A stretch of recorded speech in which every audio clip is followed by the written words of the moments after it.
Hola, ¿qué tal? ¿Cómo están? Les doy la bienvenida a su programa literario La Tertulia de Minerva. Mi nombre es Andrea Magaña y el día de hoy nos acompaña Elías González Gómez, quien ya se encuentra con nosotros, y estaremos platicando sobre un tema que a mí me pareció muy importante, porque como saben en la tertulia hablamos de todo, de escritoras, escritores, de diferentes siglos, de diferentes etapas. Hemos dedicado unos 3 o 4 programas a Sor Juana Inés de la Cruz.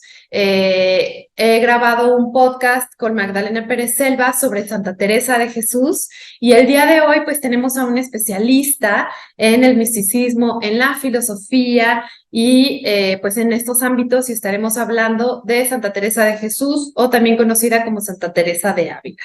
Antes de continuar y cederle la palabra a Elías, nuestro invitado del día de hoy, pues se los quiero presentar.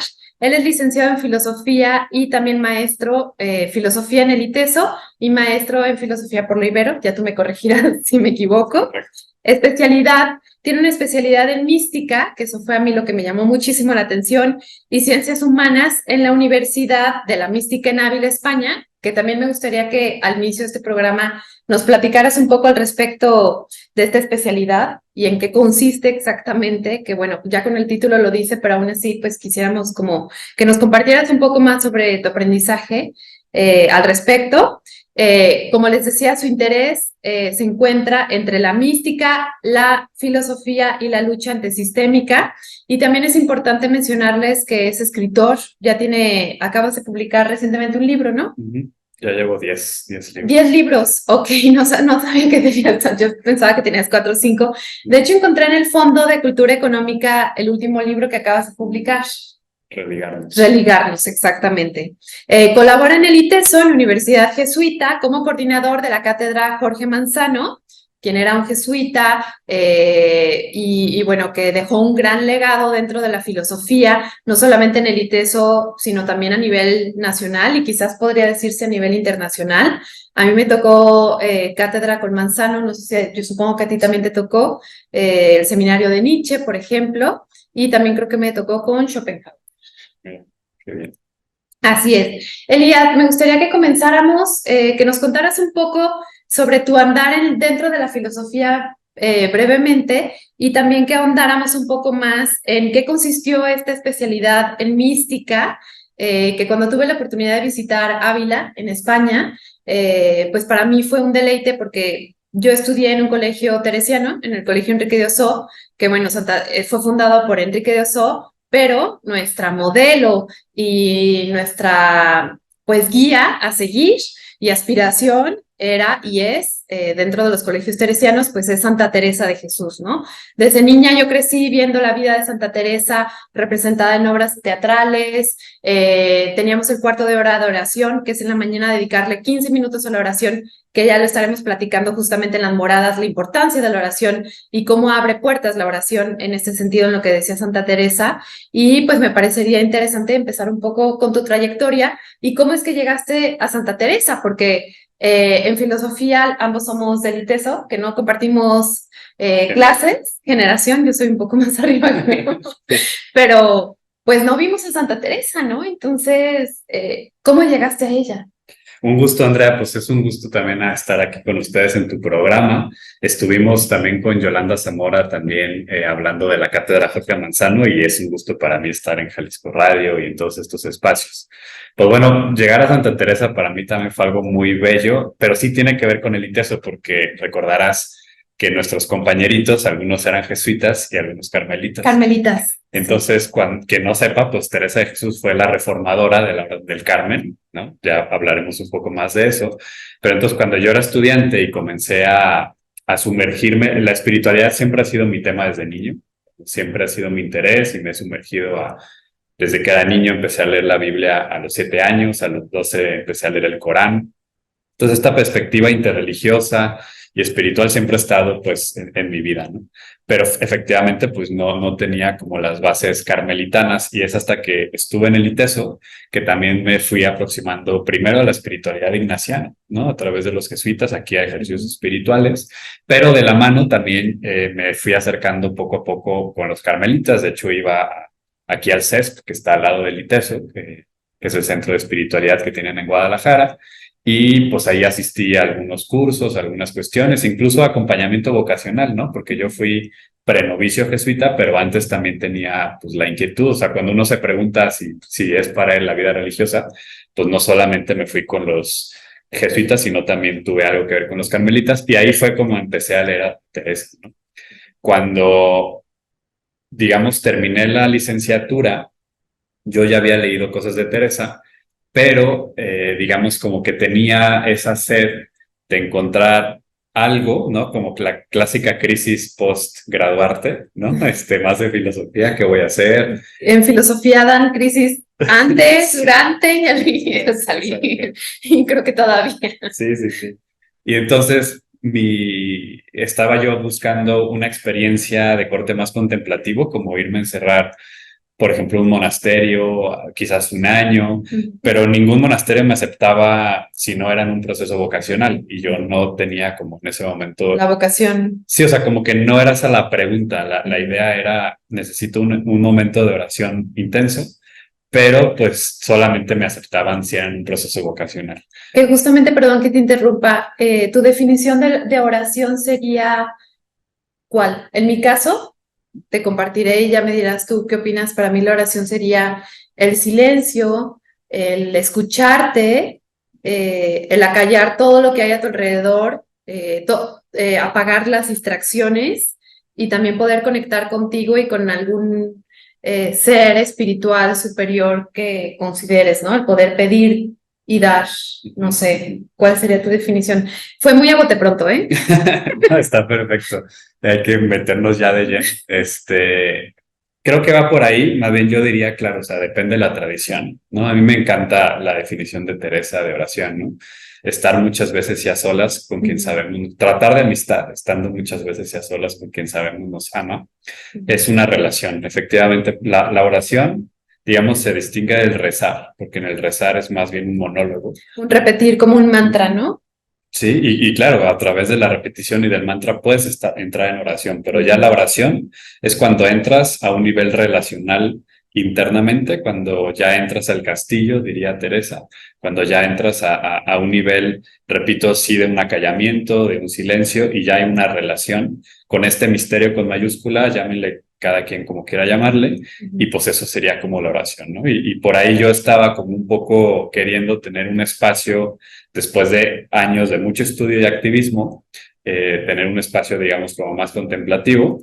Sin embargo, pues bueno, también había como necesidades en el sentido de, o sea, a lo que voy es que, pues bueno, también buscar seguir estudiando, seguir trabajando.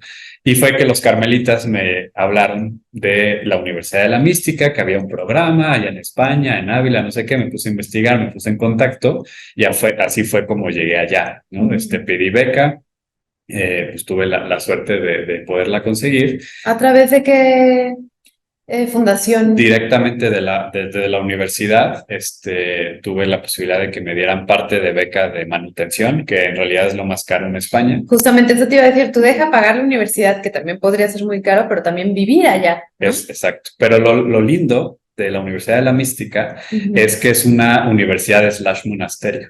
Ok. Entonces vives allí, o sea, es un mismo edificio y en ese mismo edificio comes, o sea, y entonces es lo que les decía, ¿no? O sea, ahí pude como juntar un programa de estudios con la parte orante que yo necesitaba. Con tu inquietud que ya tenías, ¿no? Totalmente. Justamente. Nos levantábamos todos los días a hacer, a tener misa en comunidad, de toda la mañana de estudio, luego las comidas siempre como a la misma hora, todo en comunidad, laudes, vísperas, o sea, era como todo en un esquema orante dentro de una aproximación al fenómeno místico. Son 3 trimestres. El primer trimestre es el estudio del fenómeno místico, filosofía de la mística, historia de la mística, sociología de la mística, mística en distintas religiones, etc. Y luego viene el trimestre teresiano, que son 3 meses solamente Santa Teresa, y luego el trimestre sanjuanista, 3 meses solo San Juan, pero los fines de semana y en las tardes, y de pronto hay como cátedras, por ejemplo, de sufismo,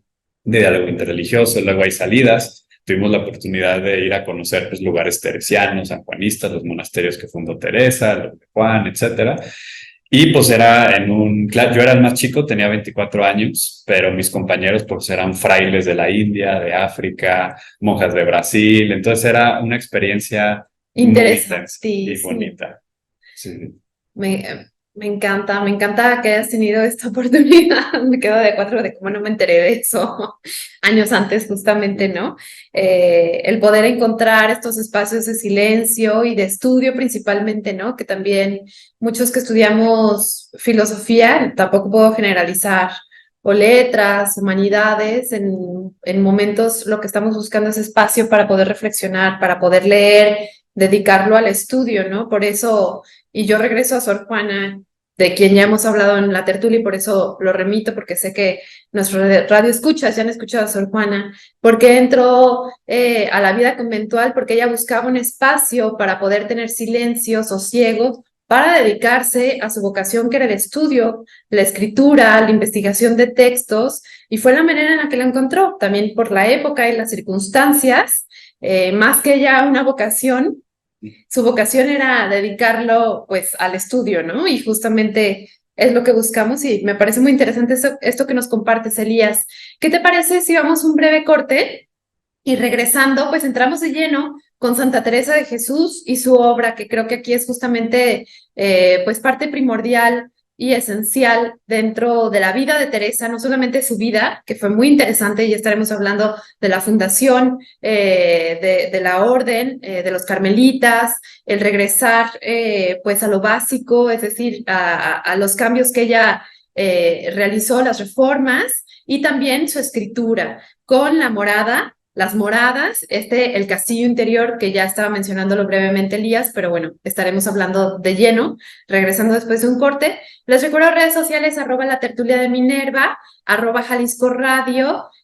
Nos pueden visitar también en YouTube. Este video y este audio y este programa estará también para YouTube, y en Spotify nos encuentran también como la tertulia de Minerva. Vamos a un corte y regresamos. Estamos de regreso en su programa La Tertulia de Minerva. Mi nombre es Andrea Magaña y el día de hoy nos encontramos platicando con Elías González Gómez, quien él es filósofo, tiene licenciatura en filosofía, maestría y una especialidad en mística y ciencias humanas por la Universidad de la Mística en Ávila, España. Y justamente antes de irnos al corte estamos platicando un poco sobre la trayectoria de Elías y cómo llegó a Santa Teresa de Jesús, también conocida como Santa Teresa de Ávila, quien nació en 1515 y muere en 1582. Les voy a dar así como una breve, y ya tú me ayudarás a complementarla. Fue una monja, fundadora de la Orden Carmelitas Descalzas, o de los Carmelitas Descalzos más bien, mística, escritora española, fue beatificada en 1614, canonizada en 1622, y bueno, junto con San Juan de la Cruz, se le considera pues una de las más importantes exponentes de la mística, y también pues una gran maestra espiritual de la iglesia. Yo lo que recuerdo, por ejemplo, en mis estudios en el Colegio Enrique de Ossó, a nosotros lo que más nos enseñaban era que Teresa pues era una niña muy inquieta desde pequeña, que su madre falleció cuando ella era muy niña, y junto con su hermano se intentó escapar e irse a luchar contra los moros. Su tío va y los rescata justo antes de que lleguen como a la frontera, los regresa, y desde muy pequeña pues tenía esta inquietud como por la parte espiritual, y también por la parte mística, quisiera creer yo. Jugaba a ser una ermitaña con su hermano, jugaba a ser una santa, es decir, desde pequeña ya lo tenía, ¿no? Pero luego fue una joven rebelde, eh, tuvo varios novios también, es lo que nos decían, y luego entró en el carril, porque yo me acuerdo perfectamente, todos son escenas de una obra de teatro que veíamos desde pequeñas, ¿no? Luego entra en el carril y se convierte en monja, pues, toma los hábitos y pues empieza a ser una gran labor dentro de la orden, y empieza a fundar varios conventos, y con una reforma en la cual ella veía que pues en los conventos estaba mucho a la parte de lujo, y que en realidad no había una vocación tal cual, ¿no? Entonces lo que ella quiere es regresar a lo básico, regresar a la humildad, regresar a la pobreza, regresar pues a todos esos fundamentos principales justamente y pues también clausurar, o no clausurar, sino como cerrar esta parte que tenían como tan abierta hacia el mundo y hacia lo material, hacia el exterior y regresar hacia lo interior, ¿no?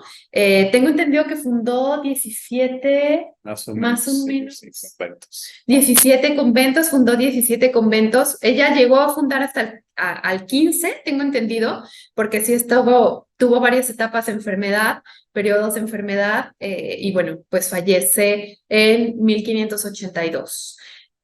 Yo sé que tú me puedes complementar muchísimo mejor la biografía, así que le cedo la palabra a Elías. Yo creo que lo dijiste muy bien, Andrea. Yo sumaría solo algunos detalles que me parecen como interesantes, ¿no? Efectivamente, creo que leyendo las obras de la Santa o de Teresa de Jesús, encontramos esta inquietud espiritual que bien mencionas, que también tendríamos que decir que es propia de la época. Es decir, en la época pues, no había como Netflix ni nada. O sea, era básicamente era el ideal, ¿no? Sin embargo, algo que me parece importante, como también desmitificando la imagen de Teresa, que muchas veces, no solo de Teresa, en general de la santidad, como esta santidad que ya está toda prefabricada y que desde chiquita era toda pura y demás.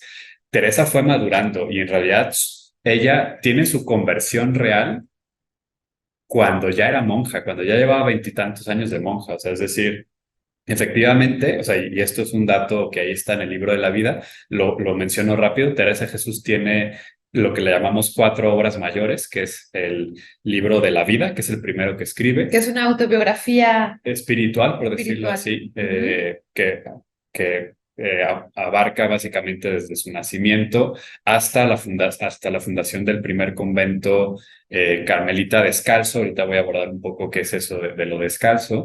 En 1562 más o menos, el convento de San José de Ávila. Y después escribe Camino de Perfección, que es un tratado de oración que le piden las propias monjas, sus propias, digamos, hermanas de comunidad, para que les enseñe a orar. Después viene Moradas o Castillo Interior, que igual que el libro de la vida, es un libro que se escribe a través de un mandato de obediencia que le dicen, escribe sobre tu experiencia y lo hace. Pero a diferencia de la vida, que es más autobiográfico, Moradas es un texto mucho más, digamos, maduro, porque es posterior, y donde expone el itinerario místico en 7 moradas, ¿no? Y finalmente el último de las 4 obras mayores, exacto, es el libro de las fundaciones, que de hecho es el que más tiempo o sea, lo escribe en varias etapas y que describe todas las fundaciones.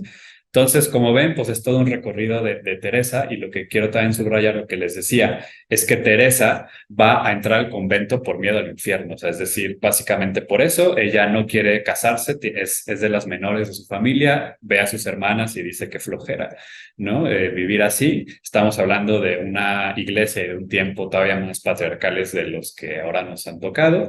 Y que tenían menos opciones las mujeres de esa época y de cierto estrato social de elegir cuál era su camino, ¿no? Es decir, tenía el matrimonio. O vida religiosa. O vida religiosa.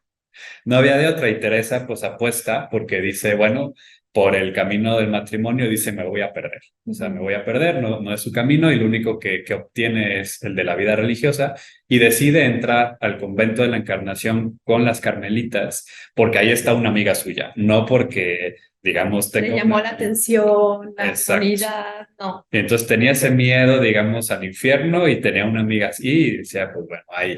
Y pasaron los años, de hecho, casi inmediatamente que entra sin la bendición de su padre a escondidas y ya no se lo tiene que tragar ni modo. Sí. Pues digamos, cae en una enfermedad muy fuerte, como decía Andrea, toda su vida va a estar repleta de ese aspecto de la enfermedad. Que quisiéramos que habláramos de la enfermedad porque por ahí hay fuentes en las que dicen que en realidad ella padecía de epilepsia.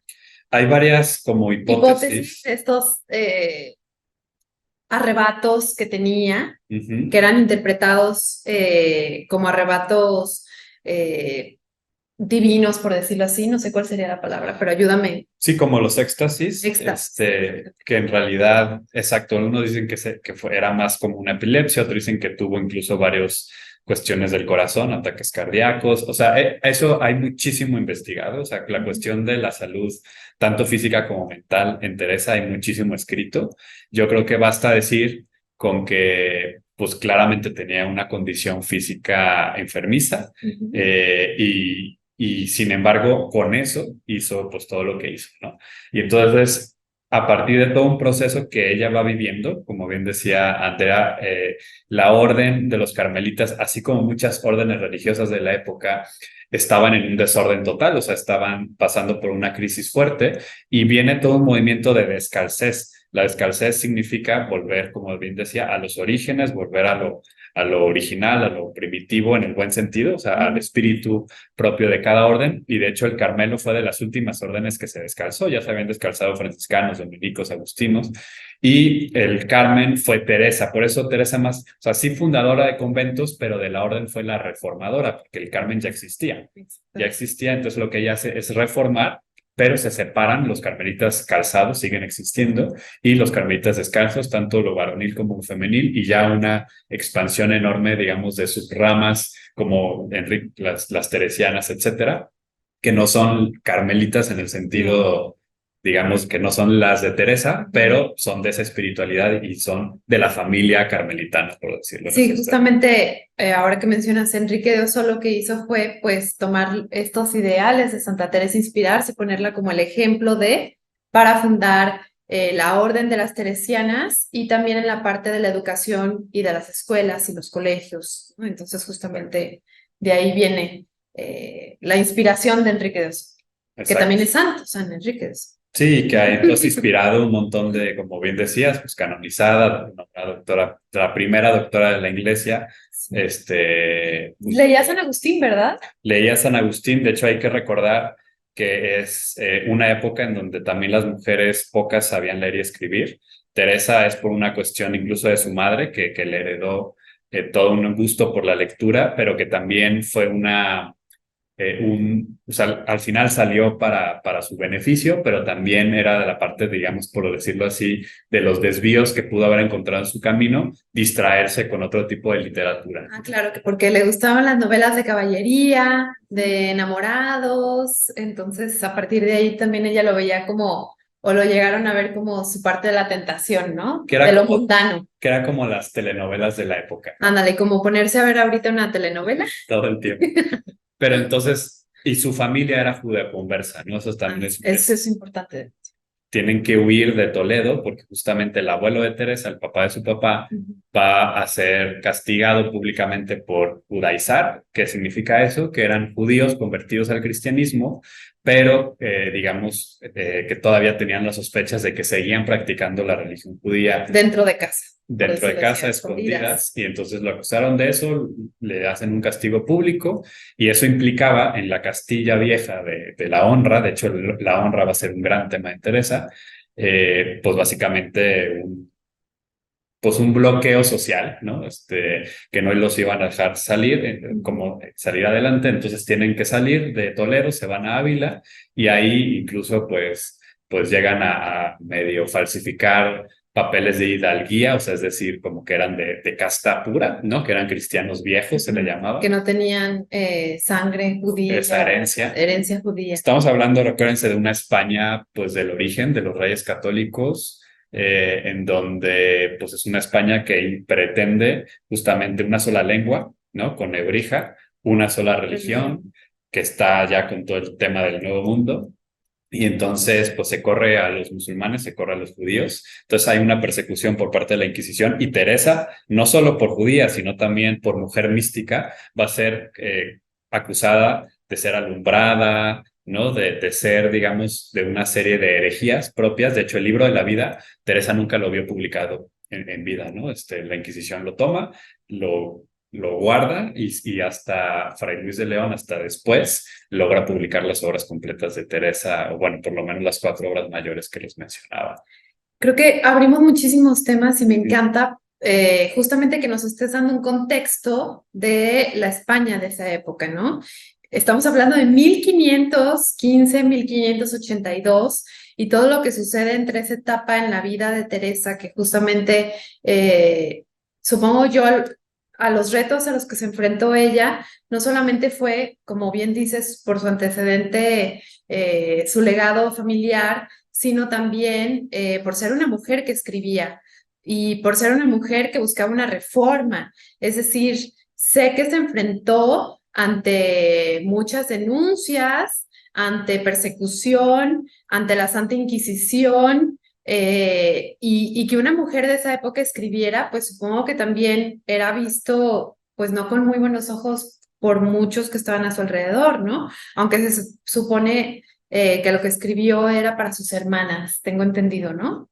Sí, lo escribió mucho por mandato de sus confesores que la mandaban a escribir, sobre todo el libro de la vida. En teoría no era para las hermanas, ahí todavía no había creado, sino que justamente es para poder dar cuenta de lo que vivía y poder juzgar si lo que había estado viviendo esta monja medio loca, que así lo juzgaban la mayoría, era de Dios o del demonio, ¿no? En términos de la época.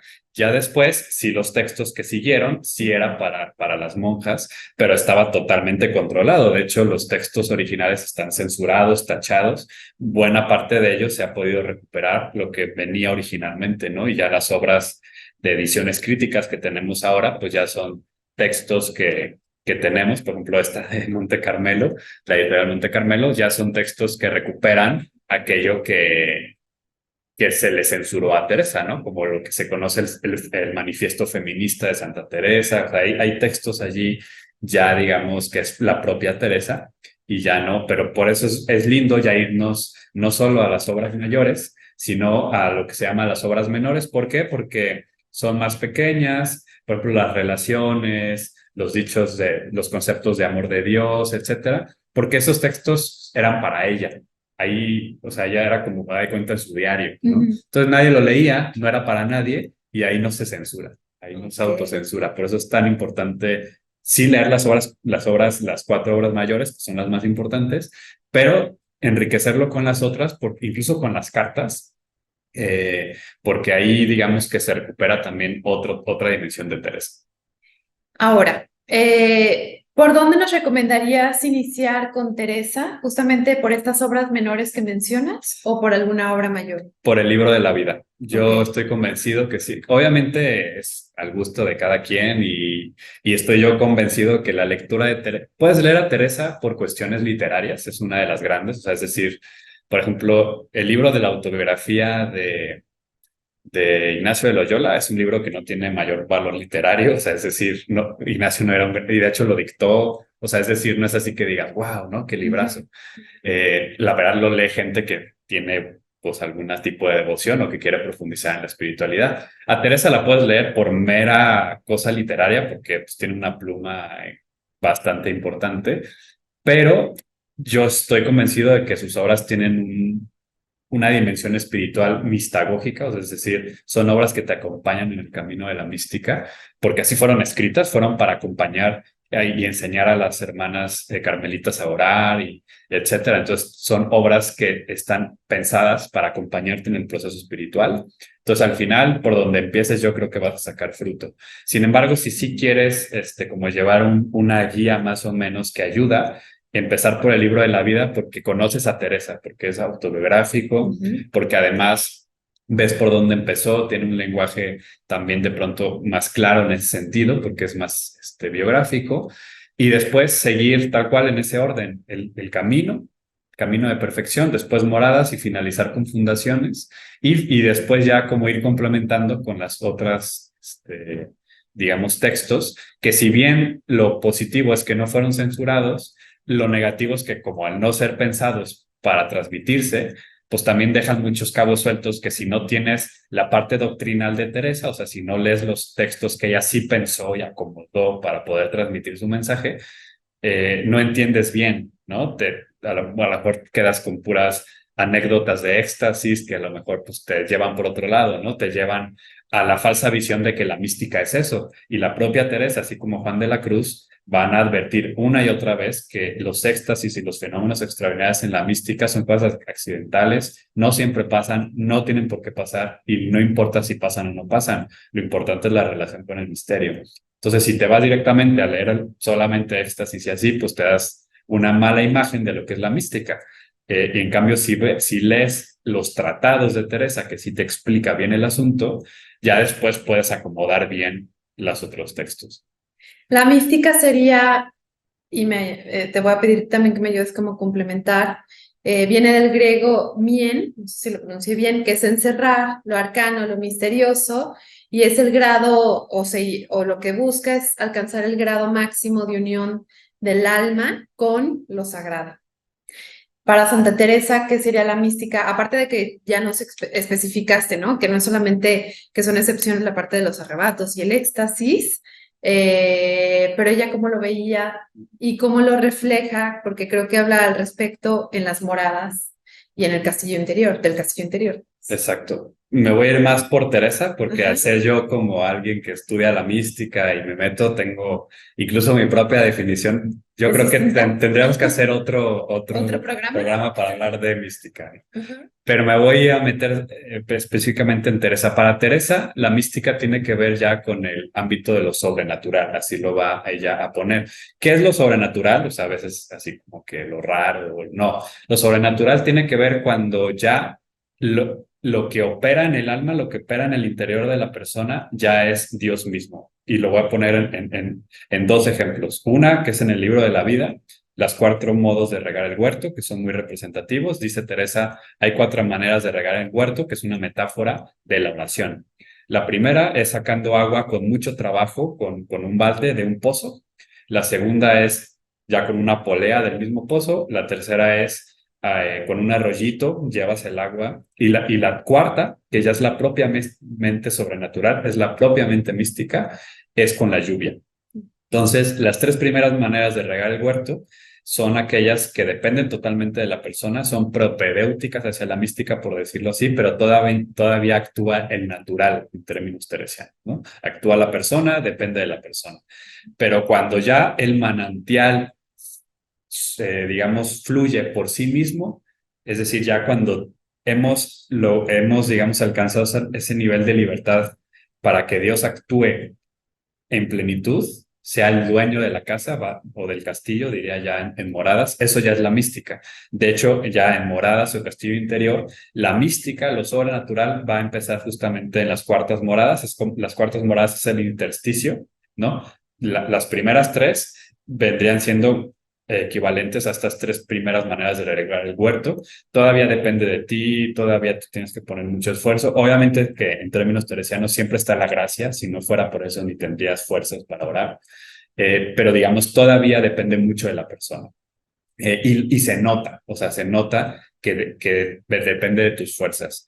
Cuando ya llegas a las cuartas moradas y sobre todo ya a las quintas, que ya es tal cual la oración de recogimiento que le llama Teresa, ya, o la oración de unión, ya es lo sobrenatural, o sea, ya Dios manda, por decirlo así, en el castillo, como dice ella, que tiene que ver con eso. Entonces, la vida mística en Teresa, pues yo diría, implica todo, ¿no? O sea, implica todo el camino hacia la unión con Dios, pero ya lo propiamente místico va a ser ya en las etapas en donde Dios lleva la batuta de la relación, donde ya, digamos, le diste las llaves de tu casa.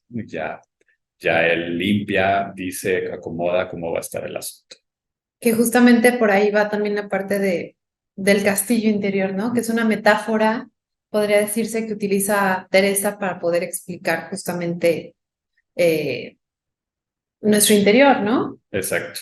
Y ya en la vida de oración, digamos, en lo concreto, o sea, la oración sobrenatural, a diferencia, digamos, de la que hay que sentarnos y entonces hacer como tú un esfuerzo para concentrarnos, poner la atención, recitar alguna ejaculatoria, algún mantra, hacer respiraciones, o sea, como que todo eso todavía es parte nuestra. Pero la oración sobrenatural ya es cuando espontáneamente hay un recogimiento, un abismamiento, diríamos, en el Zen, o sea, hay como y eso es algo gratuito, o sea, eso acontece, no lo puedes provocar, eso es lo místico, o sea, lo que viene de una alteridad divina, no lo puedes provocar, aunque quisieras, no puedes hacer que aparezca pues sí, ni que funcione de esa manera, sino que es puro don, es pura gratuidad, y eso ya es justamente la mística, y entonces el esquema del castillo interior es una imagen que ayuda a Teresa a explicar cómo una persona va adentrándose cada vez más, cada vez más, cada vez más en este camino de la unión con Dios. Ok, muy bien. ¿Qué te parece si vamos al último corte y regresando, pues vamos cerrando con estas ideas y redondeamos un poco la idea del castillo interior? Perfecto. Vamos a un corte y regresamos. Les recuerdo redes sociales, @Jalisco Radio, @La Tertulia de Minerva. Estaremos pronto de regreso. Estamos de regreso en su programa La Tertulia de Minerva. Mi nombre es Andrea Magaña. Aquí en Jalisco Radio estamos platicando con Elías González Gómez y hemos estado platicando sobre Santa Teresa de Jesús, Teresa de Ávila, nacida en 1515, fallecida en 1582 y que justamente pues nos dejó un gran legado literario. Es decir, y como bien Elías decía, vale la pena leer a Teresa, seamos o no creyentes o no, o lo que sea, en realidad ella vale también por su pluma, ¿no? Es muy interesante leerla. Nos recomendaba que iniciáramos con el libro de la vida, que es un poco su autobiografía. También tiene otros libros importantes que son Camino de la Perfección, Las Moradas del Castillo, Las Moradas, que habla del castillo interior, Las Fundaciones, pero bueno, nos recomendabas justamente que iniciáramos un poco por su vida, ¿no? Y antes de irnos al corte, estábamos platicando justamente sobre el castillo interior y estas 7 etapas o 7 pasos o 7 moradas que da justamente Teresa para hablarnos en torno, pues también a la parte espiritual, pero la oración. Y creo yo, o con lo que yo me quedé, porque yo en algún momento sí llegué a leer las moradas hace muchos, muchos años, cuando iba en segundo o tercero de preparatoria, pues justamente en las moradas de que nos habla, pues es esta parte de la oración, ¿no? Que todo inicia y empieza justamente pues con la oración. Exacto. Para Teresa, y lo dice muy explícitamente en las primeras moradas, la oración es la puerta para entrar al castillo. O sea, sin oración no hay manera de entrar. O sea, y oración ya lo hemos estado platicando, tiene que ver con esta interioridad, con este cultivo de la relación con el misterio, que va en gradaciones como cualquier tipo de relación. De hecho, a mí se me hace que es una de las grandes, por decirlo así, cosas que nos deja Santa Teresa. No es propia de ella, no lo inventó ella, pero sí subrayar que que la oración es una relación, ya lo decíamos en otro espacio, ¿no? En otro momento. Orar es tratar de amistad, estando muchas veces a solas con quien sabemos nos ama. Es decir, la oración es una relación que se cultiva. Si no la vas cultivando, como cualquier otra relación, pues se va menguando, ¿no? Si yo tengo una amiga, un amigo que pues no le hablo en 1000 años, pues la relación no va a avanzar. Claro que tenemos estos amigos que cada vez que los vemos, pues es bien chido, pero no profundizamos en la amistad. Claro. Y la oración es esa manera, esa puerta para entrar al castillo, que es simplemente otra manera de decir, es la manera en que vamos cultivando esta relación con el misterio, con Dios, y a través de ahí pues vamos pudiendo profundizar en eso. Hay que subrayar además que las moradas, hablar de moradas es metafórico. O sea, Teresa, y lo va a advertir, es importantísimo como que no nos vayamos con esa finta de que porque luego empezamos, ¿no? Ah, yo estoy en las terceras, ah, yo ya estoy en las sextas, ¿no? O sea, no se trata de eso, o sea, no se trata de que... No son escalones. Exacto, no se trata de que leas para ver dónde te ubicas. Claro que sí ayuda como decir a dónde el corazón resuena, pero luego pues hay estos peligros, no solo con Teresa, sino con todas las literaturas místicas que proponen una división del camino místico, pero que es metafórico, o sea, no es así tal cual. Y de hecho, la misma Teresa dice, pues es que puedes estar ya en las sextas pasando a las séptimas y de pronto te vas para atrás. Y llegas a la Y, primera. o sea, no es lineal, pues, o sea, tiene que ver con qué tanto lo cultivas, con qué tanto le pones, ¿no? Entonces sí es importante eso, pero los libros de Teresa, y esto sí como hacer mucho énfasis, son acompañantes, o sea, te acompañan en el camino, ¿no? Sobre todo para quien no tiene la posibilidad, digamos, de tener un acompañante ahí todo el tiempo, Teresa te va ayudando y te va dando pistas, ¿no? Y es maravilloso. Mencionaste anteriormente el manifiesto feminista y se me prendió un foco y no sé si tendremos chance, que nos queda poco tiempo, que nos comentes un poco al respecto del mencionado manifiesto feminista o a qué te refieres con esto. Porque bueno, para mí, Teresa, para ser una mujer del siglo XVI, para lo que escribió, la reforma que hizo, las fundaciones de los conventos, pues fue una mujer muy inquieta, muy capaz y pues también muy distinta a las mujeres de esa época, ¿no? Es decir, creo que también hay que no solamente valorizar su obra, sino también sus acciones. Totalmente, aquí lo tengo. Es Ajá. un pie de página que tacharon, pero que en las ediciones críticas se ha recuperado. Cito, ni aborrecisteis, Señor de mi alma, cuando andabais por el mundo, está hablando de Jesús, las mujeres. Antes las favorecisteis siempre con mucha piedad y hallasteis en ellas tanto amor y más fe que en los hombres, pues estaba vuestra sacrantísima madre en cuyos méritos merecemos y por tener su hábito, lo que desmerecimos por nuestras culpas. No basta, Señor, que nos tiene el mundo acorraladas, que no hagamos cosa que valga nada por vos en público, ni osemos hablar algunas verdades que lloramos en secreto, sino que no nos habías de oír petición tan justa. No lo creo yo, Señor, de vuestra bondad y justicia, que sois juez justo y no como los jueces del mundo, que como son hijos de Adán y en fin todos varones, no hay virtud de mujer que no tengan por sospechosa. Sí, que algún día ha de haber, rey mío, que se conozcan todos. No hablo por mí, que ya tiene conocida el mundo mi ruindad, y yo he holgado que sea pública, sino porque veo los tiempos de manera que no es razón desechar ánimos virtuosos y fuertes, aunque sean de mujeres. Wow. Obviamente, No, ya sé por qué lo tacharon. exacto, obviamente esto lo iba a tachar el padrecito, ¿no? De la De la Inquisición. revisión en ese momento, definitivamente, y sus confesores incluso, ¿no? Exacto. Pero lo bueno es que la recuperamos y, o sea, que los investigadores, obviamente no nosotros, ¿no? Pero Sí, pero ha de haber sido interesante incluso poder recuperar y develar todo eso que estaba tachado. Supongo que ha de haber sido no solamente un trabajo de observación, sino incluso casi casi científico. No, no sé cómo funcione, ¿no? Pero también ha de ser algo muy interesante poder develar aquello que habías, justamente aquello que quiere ser de esa época, que quiso ser ocultado, pues es lo que a nosotros nos interesa, ¿no? exacto, ¿no? Es fascinante encontrar, claro que Teresa es hija de su época, o sea, vemos esto y es de avanzada y es crítica, al mismo tiempo dice, pobres herejes y moros que no conocen la verdad, o sea, es hija de su época, pero vemos cómo ya tiene intuiciones de, pues, bastante revolucionarias, ¿no? Para su momento histórico. Para su momento. Pues creo que vamos a cerrar. Elías, muchas gracias por habernos acompañado el día de hoy. Para quienes estén interesados justamente en conocer un poco más sobre Santa Teresa, el libro de la vida, que es la recomendación que nos hace Elías, las moradas de las cuales estuvimos hablando, Camino de la Perfección también podría ser interesante. Incluso por ahí debe de haber, creo que hay películas, hay documentales, es decir, información la hay y creo que vale la pena que nos demos un clavado a la vida de Teresa de Ávila, de Santa Teresa de Jesús, a su vida, a su obra, por su momento histórico justamente en el cual pues ella creció y realizó pues todas las reformas y sus acciones también, y no solamente pues su obra, ¿no? Exacto, pues eso es invitarles a aprovechar la oportunidad para anunciarles que, bueno, ahorita tengo fresco Las Moradas porque la estoy releyendo, porque me invitaron a escribir como un estudio introductorio a una nueva edición que va a salir en Buena Prensa el próximo año, entonces también pues ya va a haber una nueva edición con una introducción mía y algunas notitas en español antiguo, pero aún así es bastante pues disfrutable y enriquecedor.